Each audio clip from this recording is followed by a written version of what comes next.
Welcome back to Thai Movie Recap. Today we are analyzing a film that uses the ghost story format to expose the rot in the Thai middle-class dream, Laddaland, 2011. Directed by Sophon Sukdafisit, the co-writer of Shudder, this movie proves that sometimes the true monster isn't a ghost, but financial instability and the pressure to succeed. We're going to dive into the nightmare of a family that thought they were moving up, only to find themselves moving into a nightmare. Welcome back to Thai Movie Recap. Today we are analyzing a film that uses the ghost story format to expose the rot in the Thai middle-class dream, Laddaland, 2011. Directed by Sophon Sukdafisit, the co-writer of Shudder, this movie proves that sometimes the true monster isn't a ghost, but financial instability and the pressure to succeed. We're going to dive into the nightmare of a family that thought they were moving up, only to find themselves moving into a nightmare. The flawed patriarch and his grand ambition. Our protagonist is T, played by the superb Saharat Sangkapricha, a man defined by his deep-seated insecurity and desire for social acceptance. T is the primary breadwinner, and for years, he's been chasing the elusive dream of home ownership. Analysis of T's motive. T sees Laddaland not merely as a house, but as a trophy, proof to himself, his wife Parn, and especially his judgmental mother-in-law that he is a competent, successful man. He's moved the family from Bangkok to Chiang Mai, sinking their entire life savings and incurring massive debt just to acquire this shiny new house in this sprawling, yet isolated development.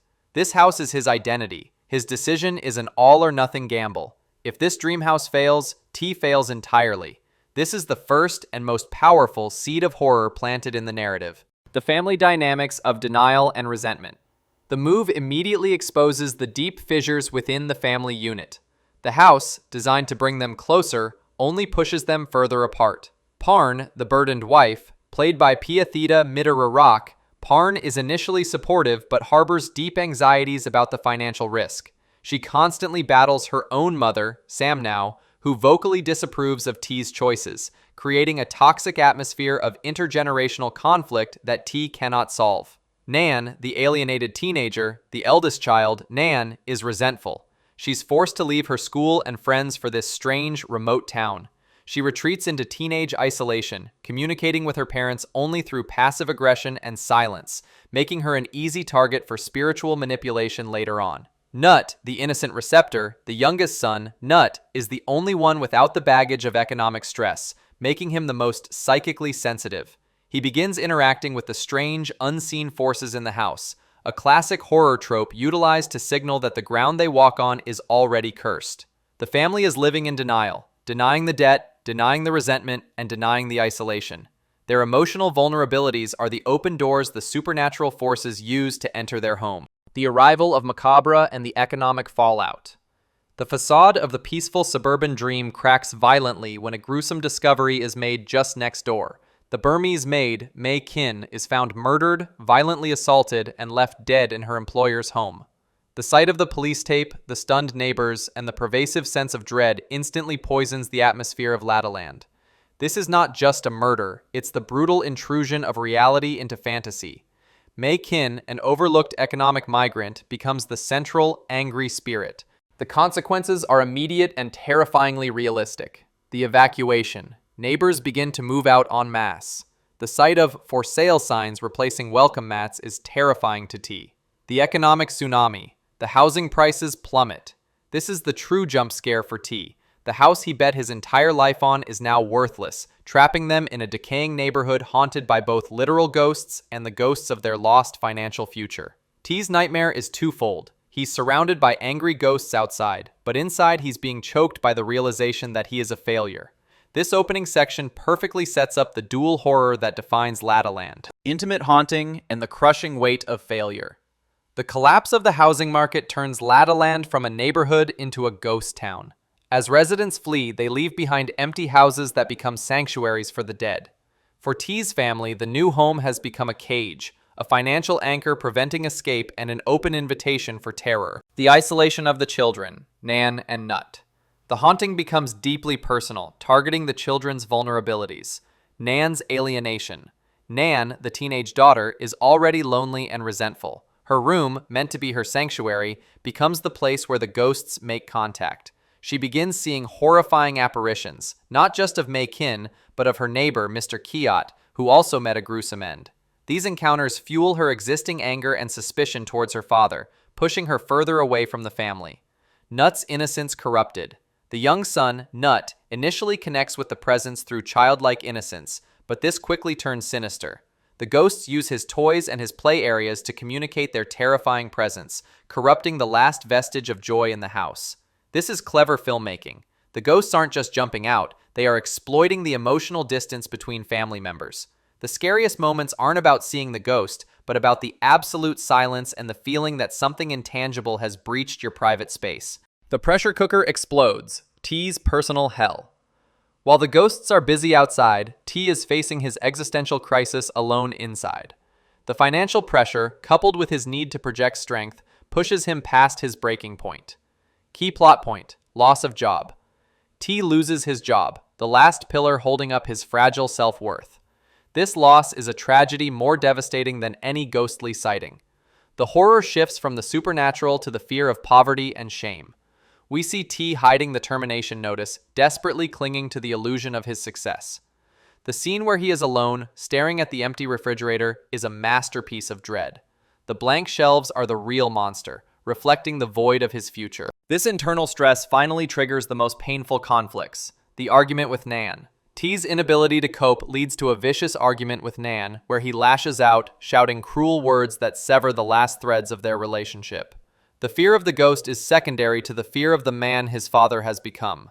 This sequence establishes that the family is already emotionally dead before the physical ghosts even arrive. The house is a crucible, burning away their remaining pretense of happiness. The intimate invasion. The ghosts breach the walls. The climax of this part comes when the haunting becomes an active, aggressive invasion. The ghosts, led by the vengeful Khin, decide that the time for psychological torment is over. The elevator terror. Nan's encounter with Khin in a departmental store elevator is a brilliant moment. It proves that the haunting is mobile. They cannot escape Laddaland just by leaving the premises. The curse is attached to them. The home invasion. In the darkest night, the ghosts flood the house. T and Parn are forced into a desperate, primal battle to protect their children from the vengeful spirits who are now physically tearing through their home, literally shaking the foundations of their dream. The ghosts aren't seeking to kill everyone, but to ensure that the family cannot exist within the walls of their false dream. This final confrontation is the moment T and Parn must set aside their marital issues and their economic fears to fight for the one thing left that truly matters: their survival as a unit. But will survival be enough to mend a family so deeply broken? The tragic conclusion and the shattered dream. We have arrived at the final, desperate moments of the T family in Laddaland. Their home, once the symbol of hope, is now a battleground. But the biggest fight isn't against the spectral Khin. It's against the crushing weight of their own failed expectations and economic ruin. The moment of absolute failure, the confession. Cornered by the relentless supernatural attacks, T finally collapses under the weight of his lies. The time for keeping up appearances is over. The fleeing attempt. T attempts one last frantic escape only to find the entire neighborhood sealed by darkness and death. He realizes there is no physical escape from the village. The curse is bound to their property deed. The financial confession. Forced to confront Parn, T reveals the ultimate hidden truth. He is jobless, their life savings are gone, and the house they risked everything for is now worthless. This confession is the climax of the dramatic horror. The family's shared trauma, witnessing Khin's ghost, pales in comparison to the realization that their entire foundation of life is built on a lie and debt. The presence of Parn's mother, Samnao, during this collapse magnifies T's humiliation, confirming his deepest fear. He failed to be the man he promised he would be. Laddaland is now confirmed as the graveyard of the middle-class aspiration. T's pursuit of the material dream has led to the absolute annihilation of his family's emotional stability. The defense of the children, a father's last stand. Despite their emotional divorce, the threat to their children forces T and Parn to reunite in a primal fight for survival. The attack on Nan. Khin's final target is Nan, the most vulnerable and emotionally isolated member.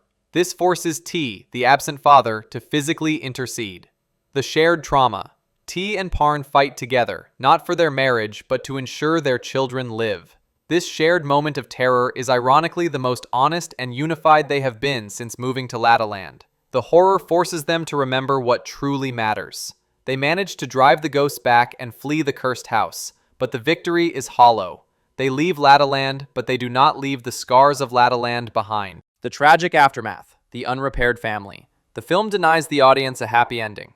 The T family does not move to a brighter, new future. Returning to the scrutiny, they move back to Bangkok, into the home of Samnao, the mother-in-law who despised T's ambition. T is stripped of his title and dignity, now living under the constant, judgmental scrutiny of the woman he tried desperately to impress.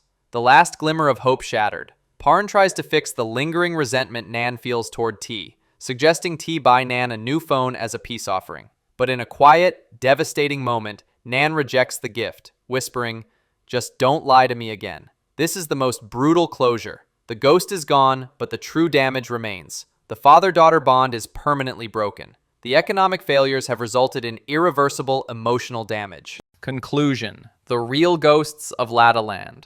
Laddaland is a masterpiece of social horror. It argues that the spirits were merely attracted to the existing decay, the haunting of the soul. The real ghost is the shame that T carries, the shame of failing his wife, failing his children, and failing the rigid social expectations of his class. The scariest sentence. The film ends not with a scare, but with a quiet, lingering sadness. The family survives, but their core is hollowed out. They are forever marked by the knowledge that they chose the facade of success over genuine connection. Laddaland is a chilling reminder that sometimes the most frightening place you can ever live is inside a dream that you can no longer afford to maintain. Thank you for listening to Thai Movie Review and Spoil. This was a heavy one, a story that leaves you with a lot to think about. What are your thoughts on the film? Which scene has stayed with you all these years? Feel free to share your thoughts in the comments. That's all the time we have for today. Until next time, goodbye.